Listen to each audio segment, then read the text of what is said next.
Nah, Assalamualaikum warahmatullahi wabarakatuh.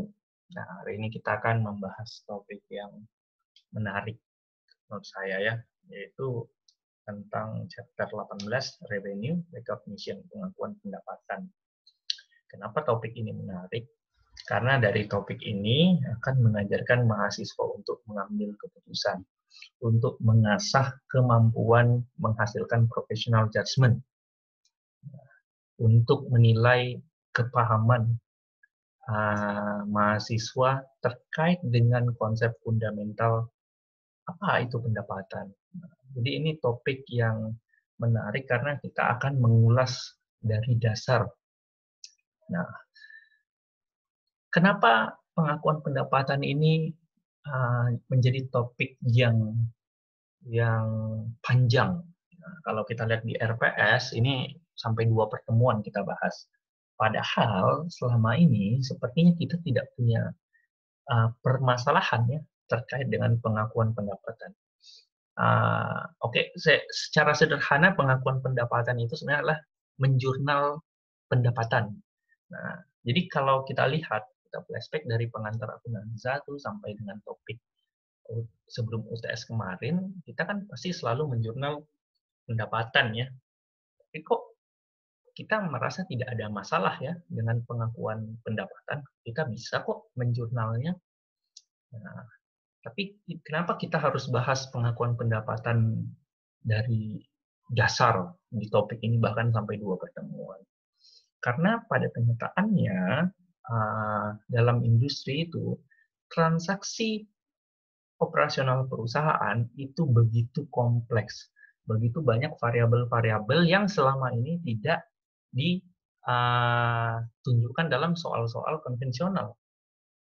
Jadi dari topik-topik sebelumnya itu memang pertanyaan-pertanyaan atau soal-soal itu didesain memang bisa dijawab jika memang kita paham konteks topik tersebut. Nah, di topik kali ini kita akan mengulas lebih dalam, yang mana transaksi sederhana juga kita bisa bahas secara kompleks, karena kita bahas dari sisi fundamentalnya ya. Makanya untuk topik hari ini, tolong disimak ya. Nah, saya akan bahas dulu terkait dengan definisi pendapatan. Apa sih itu definisi pendapatan? Nah, kalau menurut saya, definisi pendapatan itu sederhana, yaitu pendapatan itu adalah arus masuk. Arus masuk ini maksudnya bisa dibilang juga kenaikan aset. Jadi begini deh, pendapatan adalah kenaikan aset atau penurunan utang atas transaksi penyediaan jasa ataupun penyerahan barang. Nah, jadi revenue itu sesederhana kenaikan aset dan penurunan utang. Akibat apa? Akibat kita melakukan operasi kita ya, yaitu memproduksi barang ataupun melakukan jasa. Nah, kenapa pendapatan itu penting untuk dibahas? Nah, jadi begini juga deh, pendapatan itu kalau kalian lihat di laporan laba rugi, itu merupakan akun dengan nilai terbesar. Mau dibandingkan di laporan neraca ataupun laporan laba rugi, biasanya atau kebanyakan itu memang pendapatan itu merupakan akun dengan nilai terbesar. Kenapa? Karena itu akumulasi dari transaksi tanggal 1 Januari hingga 31 Desember ya. Jelas angkanya pasti besar, angkanya signifikan. Jadi penting bagi kita untuk menentukan seberapa besar sih pendapatan yang harus kita akui.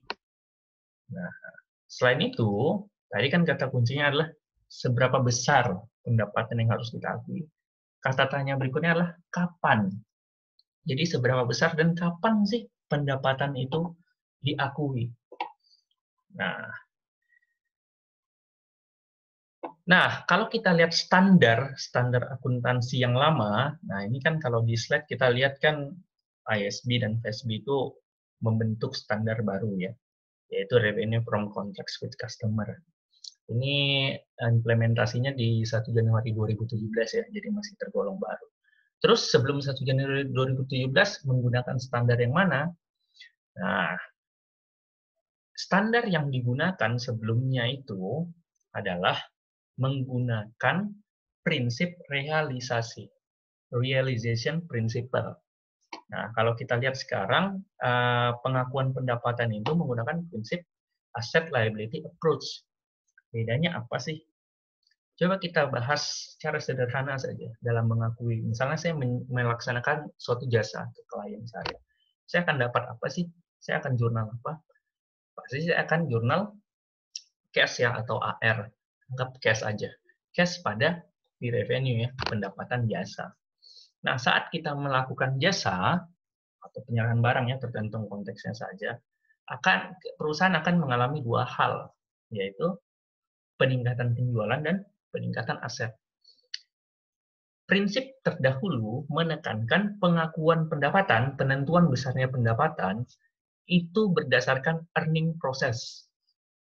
Jadi proses menghasilkan pendapatan. Jadi fokusnya di situ. Nah, kalau menggunakan pendekatan yang baru, asset liability approach, itu menggunakan pendekatan seberapa besar aset yang harus kita akui, seberapa besar kenaikan aset yang harus kita akui. Atau yang kalau menurut definisi pendapatan yang saya bilang di awal, penurunan utang juga ya diakui sebagai pendapatan, karena ada unearned revenue ya. Nah, jadi kalau menggunakan standar yang lama, itu ada sekitar lebih dari 200 cara mengakui pendapatan. Kenapa? Karena fokusnya di earning process. Tiap perusahaan punya proses yang berbeda-beda. Otomatis aturan yang mana dulu menggunakan rule base ya, itu mengatur secara spesifik tiap-tiap proses perusahaan, yang mana menghasilkan aturan yang sangat banyak, yaitu lebih dari 200 cara untuk mengakui pendapatan. Nah, dengan standar yang baru, yaitu Revenue from Contracts with Customer, yang mana sudah diadaptasi ke PSAK kita juga ya, PSAK 72 kalau saya tidak salah, itu menghilangkan 200 cara tadi, menjadi satu cara saja. Jadi, fokusnya adalah di seberapa besar sih peningkatan aset yang harus kita akui, atau penurunan liabilitas yang harus kita akui. Nah, mungkin bagi kalian kan sama saja, Pak. Jurnal kan balance antara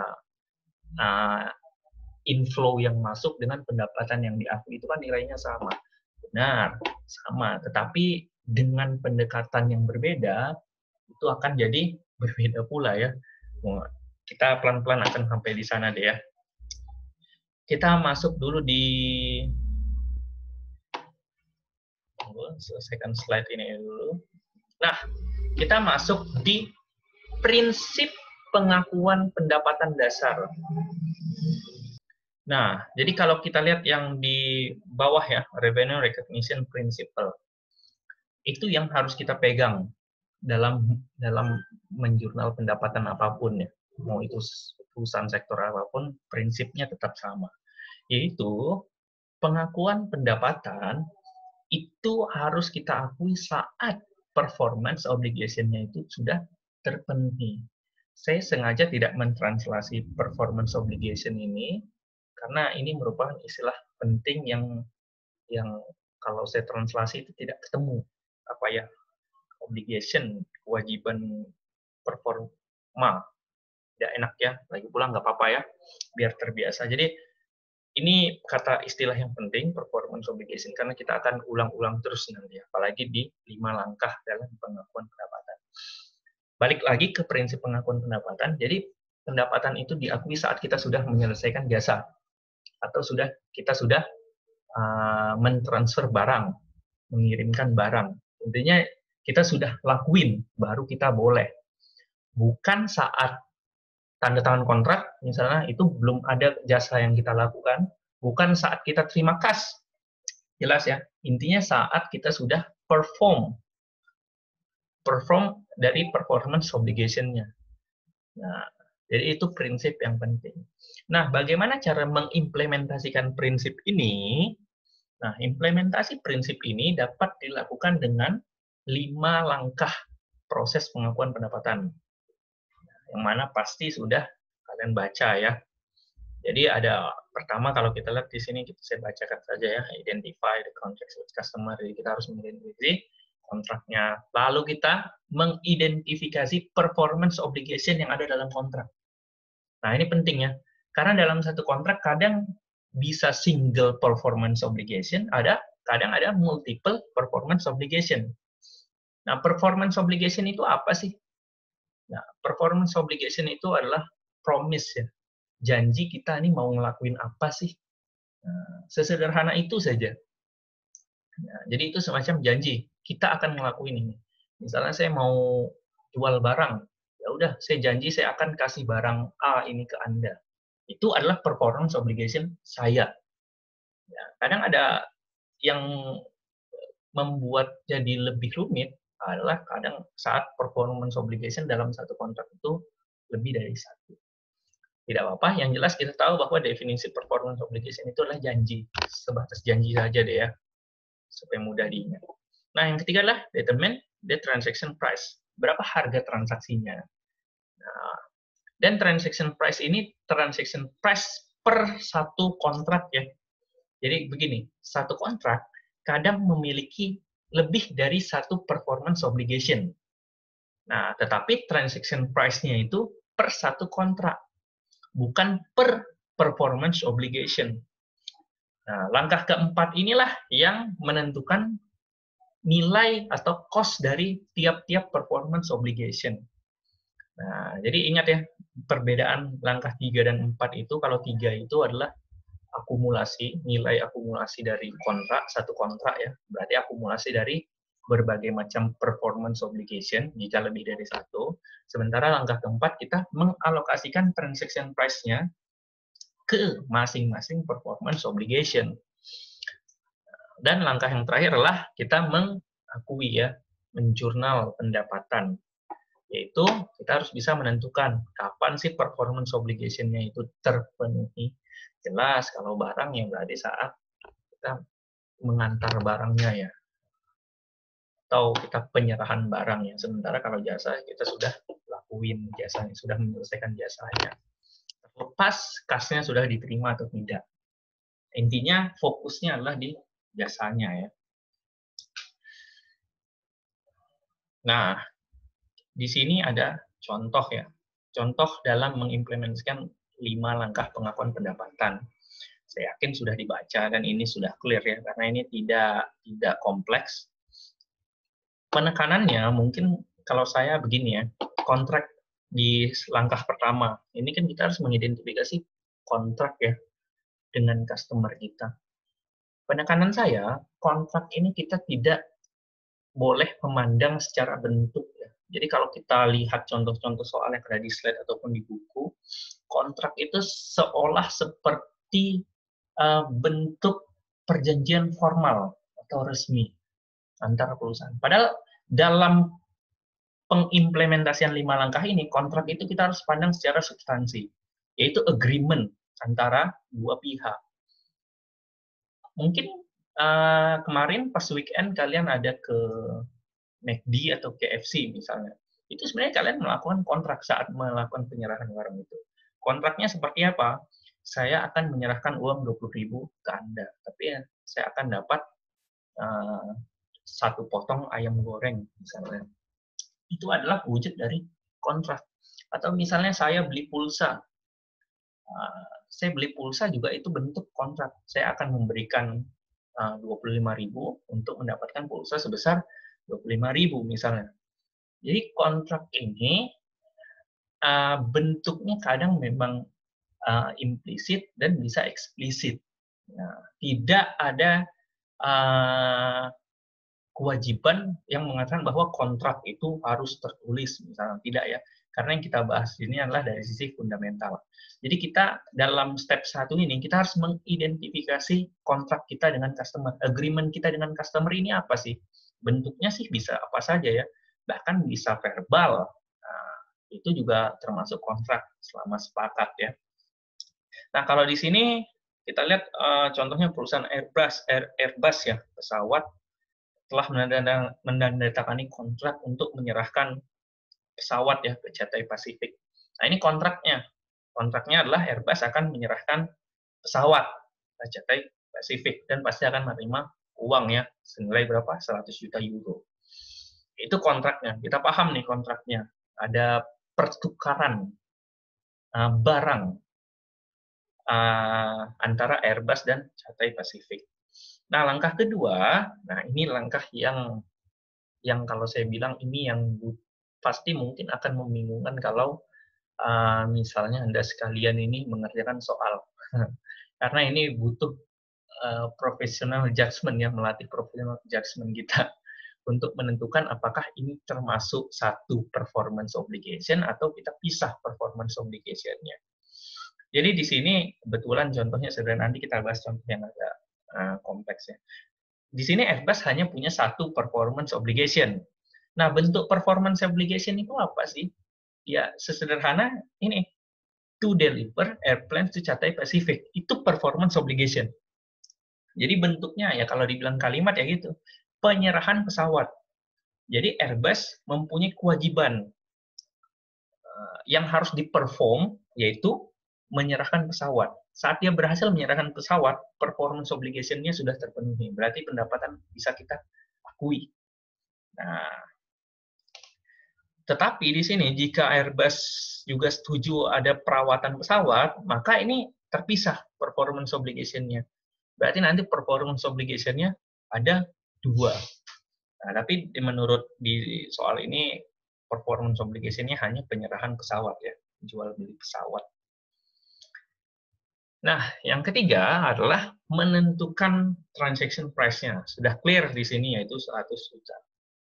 Biasanya kalau soal yang memang memiliki hanya satu performance obligation itu tidak terlalu sulit untuk kita analisis. Makanya nanti permasalahan itu ada di belakang saat performance obligation-nya lebih dari satu. Kalau performance obligation-nya hanya satu, kita bisa otomatis melewati langkah keempat, yaitu mengalokasikan transaction price ke separate performance obligation. Nah, ini nggak perlu ya, karena kita cuma punya satu. Jadi kita tidak perlu mengalokasikan. Alokasinya hanya ke satu barang, ke satu performance obligation ya maksud saya.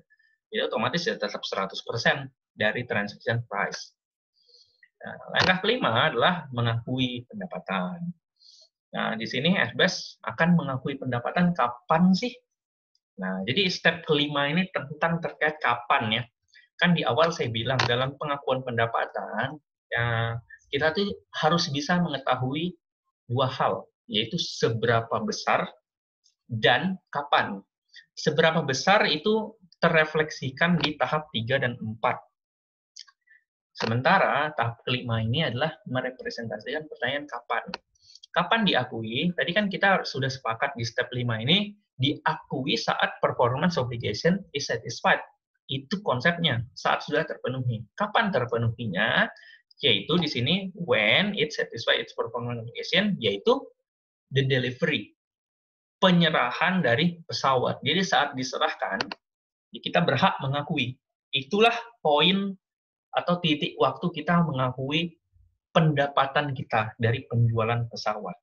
Terlepas uangnya sudah kita terima atau tidak, ataupun hanya sebagian, intinya kita hanya boleh menjurnal pendapatan saat kita sudah delivery ya, the airplanes-nya. Karena itu titik dari kita sudah memenuhi performance obligation-nya. Nah, itu penjelasan sederhana saya dulu ya terkait materi pembuka, yaitu revenue recognition. Di video berikutnya kita akan bahas hal-hal spesifik ya terkait dari kelima-lima langkah ini. Apa saja sih yang harus kita tandai dalam tanda kutip dari setiap langkah. Nah, itu di video berikutnya ya. Terima kasih.